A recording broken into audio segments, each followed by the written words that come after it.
life under stress. When we're on edge, oftentimes we really miss some important things of life. And today, where there's a story here from Luke chapter 10, Larry and I are going to talk about where Mary and Martha, if you know those names from the gospel readings, Jesus is coming to their house. I mean, what a good deal is that? I don't know if everybody else was inviting them to come on over, but they got him to come. But Martha had some things that she felt needed to be done. And I'll tell you right off the bat, Larry, as I said to you off camera, I like Martha's. I like the good food and things, but she's under stress. And what's going on here, we should probably just tell the story a bit, that she's trying to get everything ready for Jesus, and they're going to have a good meal, and Jesus talking to her sister Mary on the floor, perhaps, and Martha's ticked off. My sister is putting all this on me, and she's not helping me, and he's not coming to me. Well, let me ask you then. What does stress do for you in your life? Does it cut you off from being able to hear or having a God in relationships? Stress, yeah. I mean, I guess it depends on the stress. Am I putting the stress on myself, or the expectations? Or do I have to have something done by a certain time? Do time frames put stress on you, Larry? Oh, yeah. So not as much anymore that I'm retired, but let's just say I did this service work, and people are always, if you don't have heating and air conditioning in your house or your business, you always hear from them. So there's that time frame to get things done in a timely fashion. Right. Well, I'm thinking of that. When you're saying that to me, I'm thinking, well, what about the stress of being on a job and, hey, man, Larry, we got you scheduled to be over there at 11 o'clock. How are you doing here? And you're going, I don't got a handle on it yet. Would that be a stressful thing for you, or? Not sometimes, but it's just part of the job. You know what I mean? Because there's only so much time in a day, and I think maybe it's my personality. So maybe that's part of it, how I'm wired. Right. Well, I think, that one of the things that do give us a lot of stress, and I'm talking about expectations here with the story, but, being on time. Of course, they didn't have watches like we have today, and that wasn't the stress trigger. The stress trigger was, we need to feed Jesus, and we need to have this meal put together. But, learning to be on time is very important. And there are late people and there are on-time people. You put a late person together with an on-time people, they drive each other crazy. Patricia and I are both, we're either there on time or before we're supposed to be there. Right. You didn't get one of the fun marriages then, where people are, Kim and I are the same way. It's like we're both on time. That's not a stressor. But, I think here getting things done right, and we talked about the stress of having guests over your house. Some guests that you're going to have are going to cause, you're going to feel, I got to do it. It's got to be good. And others like, yeah, okay, kids are coming over, whatever, Yeah. And so this stress that people have in their life, and there are people who won't even gather with people because they can't perform, like a Martha. They think Martha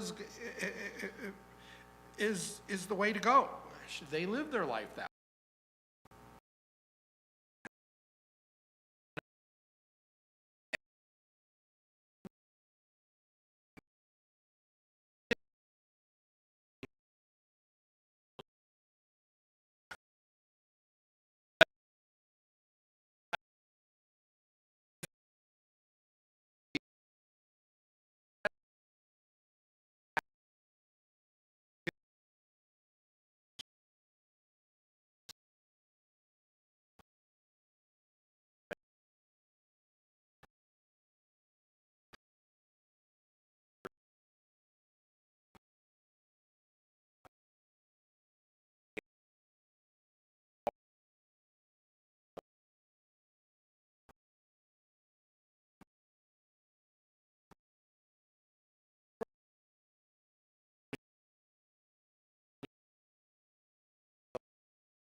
the distractions were away from that.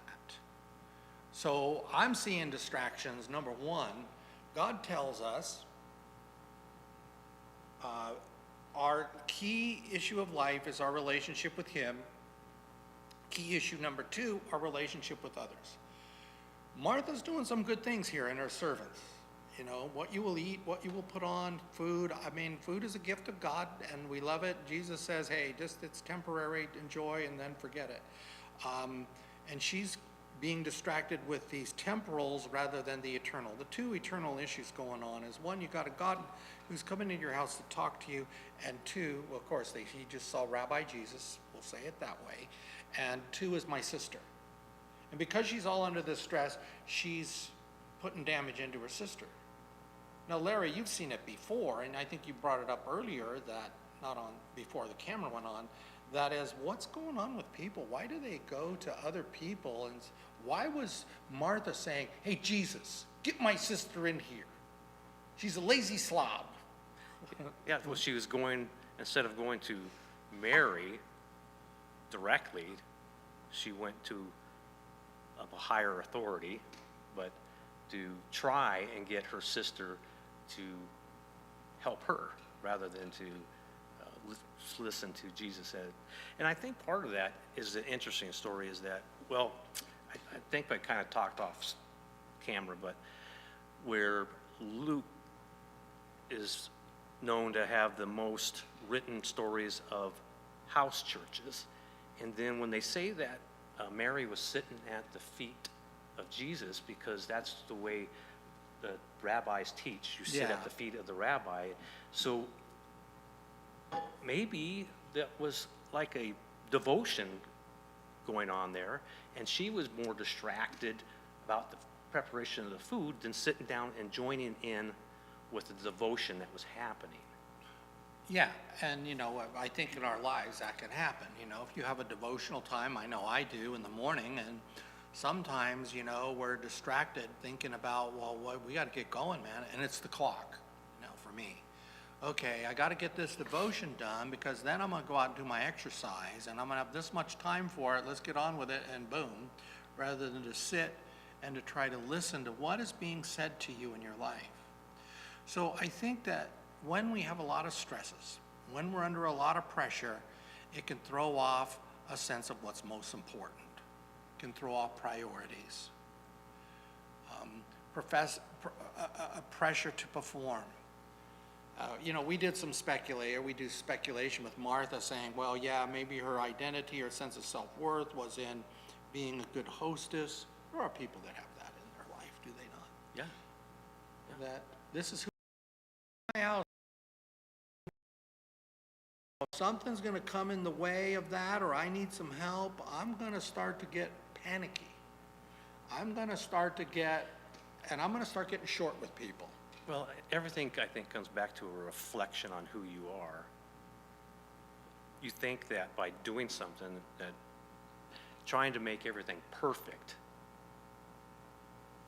serving the rabbi that you've invited to your house, if you don't do that, that's very stressful. That it's a reflection on you as a person.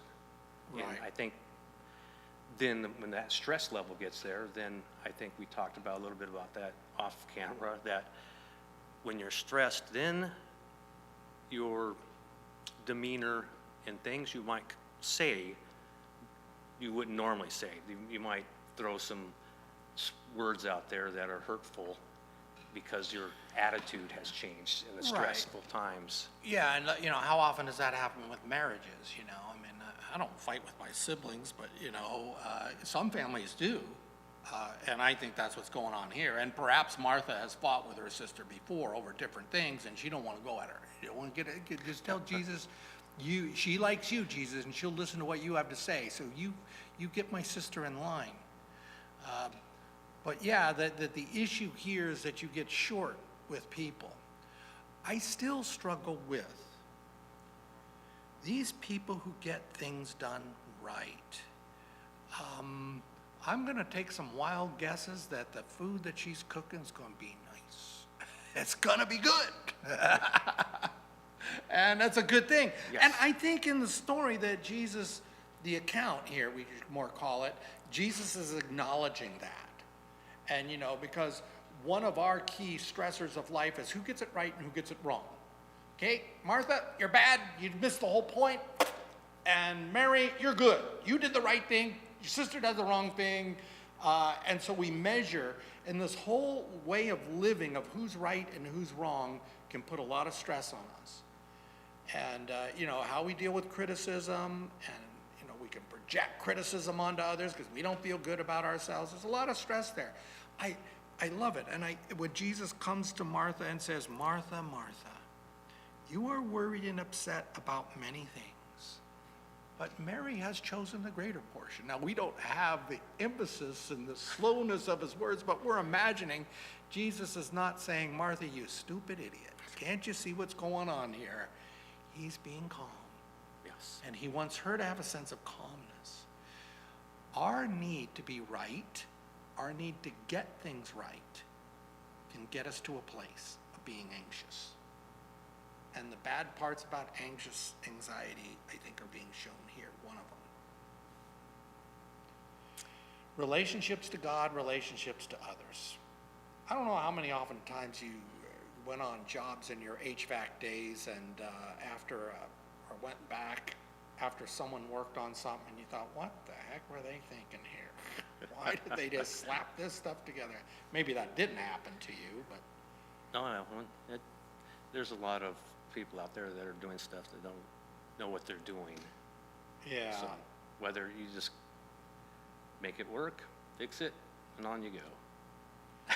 You make it work, you fix it. But see, what I'm hearing in you is a calm demeanor, And I think we talk about, the big issues are that our families, if we're worried about our families going the wrong way, our kids going the wrong way, we get anxious. Mm-hmm. And we can start talking to them in ways that are not constructive. Yeah. And I think that what I heard from you, what I like, is that self-evaluation, and that is that,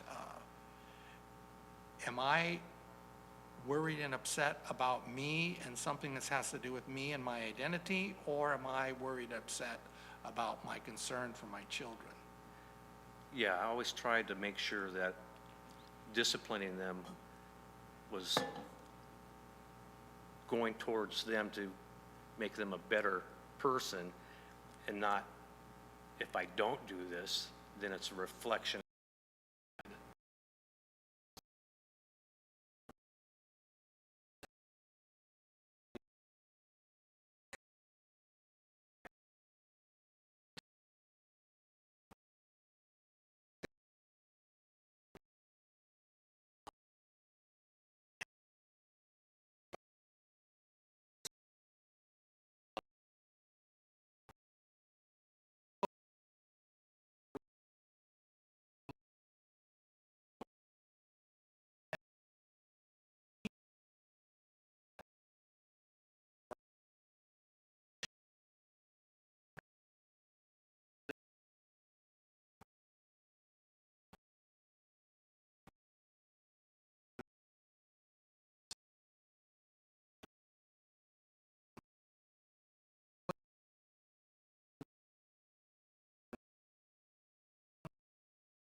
Mary, why don't you come over here and help me? Right. Well, I was just thinking that biblically you're supposed to do that, but we all fall short of doing what we're supposed to do the right way. You're supposed to go to if you have a fault with a person, go to them first and try and reconcile that. But then I was saying that, well, maybe she goes trying to just get in Martha's head here is like, well, I've talked to Mary before, and she just, if I asked her to go help me now, she'd probably just roll her eyes, and then I'll just go to Jesus instead and see if he can't get her to Right. help me. I've heard people describe this as like borrowing strength, that you go and try to find somebody else to ally with to get people to do what you want them to do. And because you don't, borrowing strength means I'm not really, it subconsciously says, I'm not strong enough to go to you directly and give you my request. I need you to do what I want you to do. And they know that I'm going to borrow strength and get somebody else on my side, and we'll get you to do what I want you to do. So we have strength in numbers here. And then I've heard too that people, when we're under anxiety, we tend to find a third other person to counterbalance our anxiety with and start to complain. And that can be deadly too. Well, even in a married couple, if you marry someone and they call their mother all the time when they're in a fight with you and they try to go through everything and bring their parent into it rather than bring it on the table, that can cause a problem with people. Yeah. But I think that the core problem here with Martha is this, that she's just feeling stress. And the question I would say is, how does God help us with our stress? That we don't miss opportunities and we don't miss out on what's most important.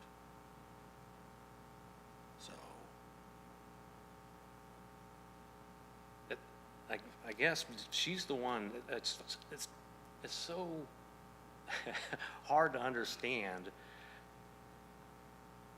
that Martha invited him, and then she was stressed out about it.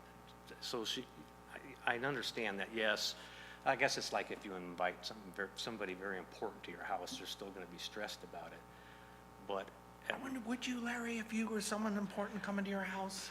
well, here's when we talked about the men and women have different priorities. I wouldn't worry about the houseworker so much, right? But I would worry if I was in charge of barbecuing. Mm-hmm. Temperature-wise, the food, time. Okay, we gotta be fed by 5 p.m.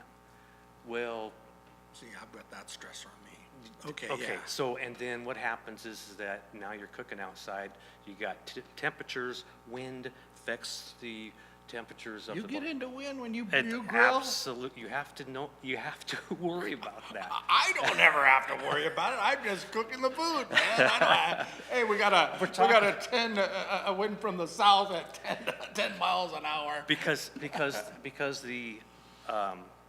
the wind takes away the heat from the barbecue. So if you're on with charcoal, propane, you can up and down, stuff like that, but sometimes. So you're talking charcoal, right? Yeah. You're right. You can't control coals because I'm always cooking with gas. But I think, Larry, as I'm listening to you, I'm thinking to myself is that the more fine-tuning we get in life, the more stress that can cause us. And the issue that I would go back with the text is, how can we learn to let go and not let it mess up our relationships and not miss out on what's most important and the opportunities that are there? Oftentimes the more stress we have, the least we can see opportunities. And so, I don't know, Larry, it would be interesting to watch you overcook something and see how you deal with that. Oh, I'm apologizing first of all to everybody, but yeah. You would be apologizing. Oh, absolutely. Yeah. Well, see, and I get in that with Kim too. And there's been sometimes I've been frustrated. I don't, but the stress we put on ourselves, mm-hmm. and the stress that Martha's putting on herself is getting in the way of seeing what's most important. Now, I've heard this, and I thought this was great wisdom. People get into being a good host, okay? That they say, don't bring out your most elaborate, complex food to cook, because what's most important is not you stressing over the food to get it all ready. What's important is relationships. The people that are there. Okay, You want them to enjoy